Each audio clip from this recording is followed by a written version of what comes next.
guys, welcome back to my channel. So, for today's video, it's my journey na magpa-opera ng aking mata. Kaso, ang daming aberya na kaagad na nangyari. Ang una, hindi namin makita yung department kung saan ako operahin. And padalawa is, nakita namin siya, pumila kami ng mahaba. And nung pinakita ko na yung reseta, kailangan pa pala akong magpa-swab test. So, kailangan ng swab test. Naghahanap kami ngayon ng pharmacy kung saan ako pwede magpa-swab test, guys. Otherwise, hindi po ako ma-operahan today. So, ayan, nagsasara na yung pharmacy. It's almost 12:30. Hanap pa kami ng pharmacy kung saan po meron. Ayan. Bye, bye, bye. Mamaya ulit. Mamaya ako kayo babalitaan kung ano nangyari. Si Kuya, uli mo yun. Naghahanap siya ng pharmacy. Kasi may tinuro sa amin malapit lang daw dito. Malayo-layo rin siyang lakarin. So, ang aking appointment is 12:30. 12:10 na po. Ganyan. So, let's go. Ayan. Naghahanap na yung pharmacy. Kasi malayo-layo pa siya. Hanap pa namin. Okay. Bye-bye. Mamaya ulit. So, ayan guys. Nandito na kami sa pharmacy. Ang problema is wala daw pwesto. So, alam niyo naman, namatas ang ulo ng kalamansi. Ang maghihintay kami. So, ang nangyari is, ayan ang aking eye bags. Grabe. Ang mangyayari po is, kita mo aking eye bags. Hindi ako nakatalog ng ayos. So, ang problema ko is, wala pong oras. Walang pwesto. So, dahil cute ako, nagpa-cute ako. Sabi niya, isisingit daw. Ayan, hintay tayo dito. Ayan, kaya ulit na. Ayan.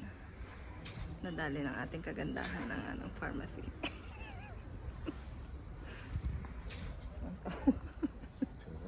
May tsura ko. Grabe yung eye bags ko. Halata, no? Pagka wala akong eyeliner, yan ang aking tinatago pag ako yung eyeliner. So, ayan. Hintay kami dito. Alauna pa daw. So, malilate kami sa operasyon. Bahala sila doon. Hindi nila sinabi kagad.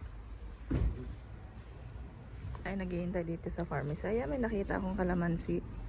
Hindi siya kalamansi. Ang tawag nito sa atin? Ang laki niya, oh. Isang puno. Masarap siyang kainin, guys. Pag hinog na siya, yung kulay orange, kinakain pati yung balat. Lasa siyang mandarin. May unggoy, oh. Ayan, ang lalaki. Ayan. Kalmadong-kalmado tayo na para tayo hindi operahan. Mamaya ko yun ma-absorb ang feeling. Hindi mo ako magdadrive. Siya yung magdadrive. Baka yung pagiging ligtas ko sa peligro sa operasyon. Doon ako magkakaroon ng phobia sa pagsakay sa Kuya Uli mong pagdadrive dahil hindi siya nagdadrive sa akin. Ayan. Mamaya sasakay ako sa wheelchair. Bibidyohan ko ba? Bibidyohan daw niya ako. Ayan, dami na. Waiting kami guys. Waiting area. Nakahabol din kami. Ako na yata ang last na pasyente iniintay.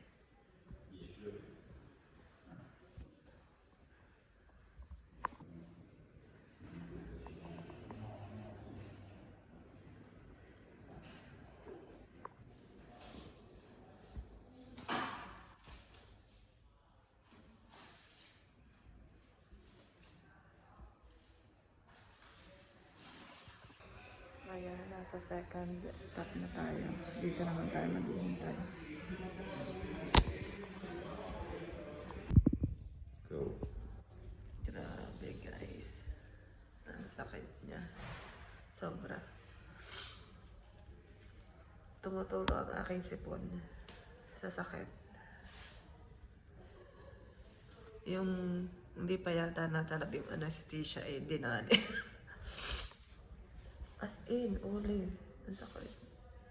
Natulo ng kanya yung sipon ko. Ayan. May dugo nga. Oh my goodness. Dumudugo pa po yung aking mata. Pasintabi sa mga nanonood. Nilagyan nila ko ng swear. Lagyan ng swero, lagay ng red horse. Daanan ng red horse.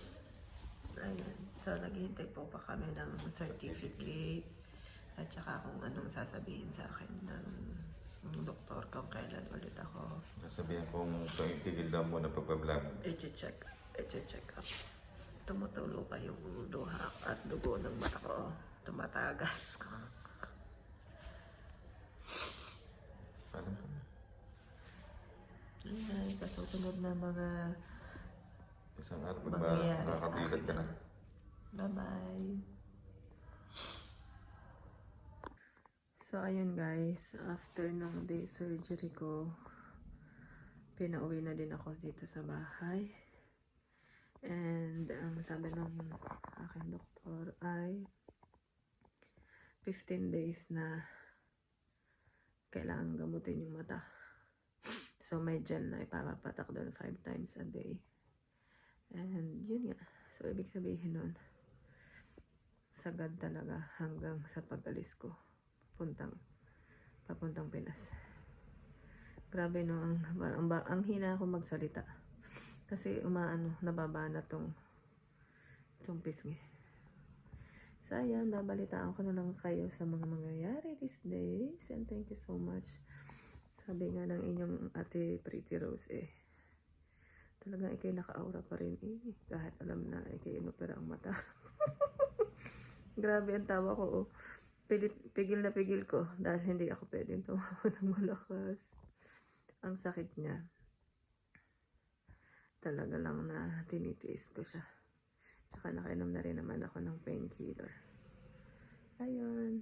Bye-bye. Ayan guys. Inalis ko na yung taklo ng mata ko. Bagang-baga siya. Hindi ko pa siya maimulat ng ayos.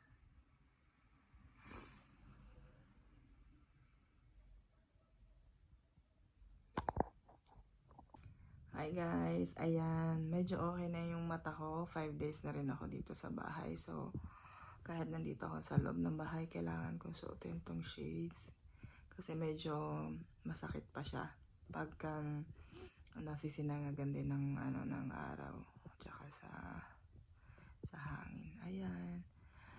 Tuloy-tuloy lang yung paggaling natin. And thank you guys. See you soon. Bye-bye.